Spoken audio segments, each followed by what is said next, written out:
రామోజీరావు గారి పేరు మీద ఒక మంచి ఆలోచన చేశారు. టోటల్‌గా వివిధ రంగాల్లోని ప్రతిభావంతుల్ని గుర్తించి వాళ్ళకి రూ. 10,00,000 నగదు బహుమతి ఇచ్చేటటువంటి అంశం.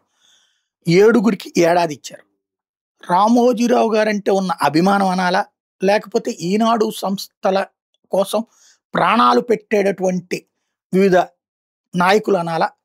నిన్న అటెండ్ అయినటువంటిది చూస్తే వాళ్ళ స్ట్రక్చర్, వాళ్ళ స్ట్రేచర్ రామోజీరావు గారి మరణం తర్వాత కూడా తగ్గలేదు. ఎందుకంటే 2 తెలుగు రాష్ట్రాల ముఖ్యమంత్రులు అటెండ్ అయ్యారు.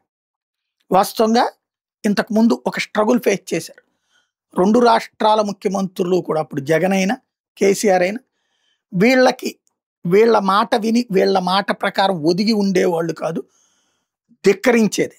అలా కాకుండా వీళ్ళు చెప్పినట్టు నడుచుకునేటటువంటి వాళ్ళు, లేదా వాళ్ళకి గౌరవిస్తూ సాగేటటువంటి ముఖ్యమంత్రులు ఇప్పుడు ఇద్దరు కూడా రేవంత్ రెడ్డి, చంద్రబాబు. ఆ ఇద్దరు కూడా హాజరయ్యారు. అదే సందర్భంలో ఫ్రమ్ ద బిగినింగ్ రామోజీరావు గారు ఇక్కడ భారతీయ జనతా పార్టీని దక్షిణాదిలో ఎంకరేజ్ చేసింది వెంకయ్యనాయుడు గారిని. ఆయన ఉపరాష్ట్రపతి దాకా వెళ్ళడం వెనకాల ఈనాడు చాలా సహకరించినటువంటి. ఇప్పుడు ఆయన కూడా అటెండ్ అయ్యారు.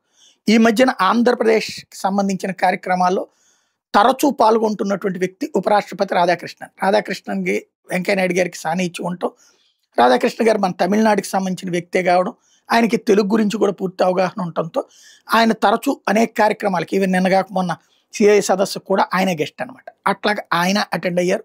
అట్లాగే మన తెలుగువాడే ఈ సుప్రీంకోర్టు చీఫ్ జస్టిస్ స్థాయి దాకా వెళ్ళినటువంటి జస్టిస్ ఎన్వి రమణ గారు హాజరయ్యారు.